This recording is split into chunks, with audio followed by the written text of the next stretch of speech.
Buenos días, hoy vamos a hablar entonces del vínculo entre desigualdades y desastres y eventos extremos, digamos, am, en la región de América Latina y el Caribe. Hay un gran vínculo, de hecho, entre las desigualdades y cómo eventos extremos afectan a la población. Antes, durante muchos años, se hablaba de actos de Dios, de desastres naturales, pero ahora, bueno, pienso que la comunidad internacional está de acuerdo a nivel global, a nivel de la región, también para hablar más de una construcción social de los desastres. Am, y realmente un factor muy importante es la desigualdad. Em, entonces la UNESCO trabaja la temática de desastres no solamente con los expertos que trabajan temas como tsunamis o inundaciones, deslizamientos, volcanes, etcétera, sino que trabajamos la parte social y cultural del riesgo. Um, y en América Latina y el Caribe es aún más el caso. América Latina y el Caribe es una de las regiones más desiguales del mundo. Em, y esta desigualdad entonces afecta a cómo los desastres afectan a la población. Entonces, ¿de cuáles grupos estamos hablando? Estamos hablando primero de una desigualdad económica. Los más pobres están más afectados por desastres que los más ricos. También estamos hablando de los grupos más vulnerables de la sociedad, de mujeres, de niños, niñas, de grupos indígenas, de afrodescendientes, también de personas con discapacidad. Em, la gente que vive, digamos, en asentamientos informales también, o en edificios que no seguros. Entonces, estas personas están las más vulnerables y también las más expuestos al riesgo, porque viven en zonas inseguras, en zonas sísmicas, al lado de ríos, en pendientes de volcanes. Entonces son muy expuestos al riesgo y también son los más vulnerables. Um,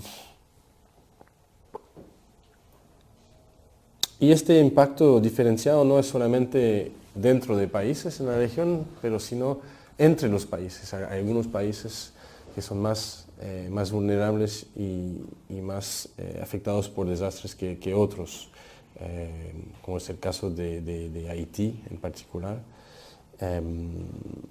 Pero digamos, hay países que son más pobres, más vulnerables a desastres que otros en la región. La UNESCO trabaja de manera muy estrecha y es una prioridad para nosotros trabajar con estos grupos. Se ha cambiado esa percepción de que el riesgo es algo natural, sino que en realidad es fruto de una construcción social, y ahí es el por qué la desigualdad genera esta diversidad en cómo se ve afectada la población y dentro de la población las distintos estratos o distintos tipos de población, ¿no? Población más vulnerable, como decía él, vinculada sobre todo a la pobreza. Estamos en una región que no solamente es muy desigual, sino que además está sujeta a un sinnúmero de fenómenos físicos que impactan mucho más a los más desaventajados, digamos, ¿no? Y ahí en esos grupos él mencionaba población indígena que está muy expandida en muchos países de la región y que tienen además sus propias prácticas culturales, sus propias creencias, ¿no? de el porqué de la ocurrencia y la afectación de estos fenómenos. Entonces, cuando uno habla de cómo gestionar los riesgos considerando esta población, hay que tener muy especial cuidado en lo que son esas características culturales y ancestrales que ellos tienen, que traen consigo, ¿no? Después, por supuesto, los pobres, los marginalizados y dentro de esos sectores muy especialmente las mujeres y los niños. mujeres es un tema prioritario para la UNESCO, es uno de los temas prioritarios para la UNESCO, entonces cómo y por qué las mujeres están más expuestas al riesgo en general, porque son quienes están en los hogares cuidando a los niños, cuidando a los mayores, cuidando el hogar, trabajando en el hogar. Entonces, por lo general, frente a la ocurrencia de un fenómeno, son más afectadas y además están más expuestas a riesgos asociados a la ocurrencia del evento, ¿no? Después cuando esa gente se la traslada y cuando quedan en condiciones de mayor exposición, las mujeres son más propensas también a sufrir otro tipo de problemas más vinculados a lo social, ¿no? Ataques, violaciones, etc. Entonces, obviamente es un público al que hay que dirigirse muy especialmente. Y bueno, hablábamos por supuesto de las personas con discapacidad, las personas que viven en países donde las condiciones son mucho más precarias y muy en particular en una región que tiene un país especialmente vulnerable y en especial situación de pobreza como es Haití.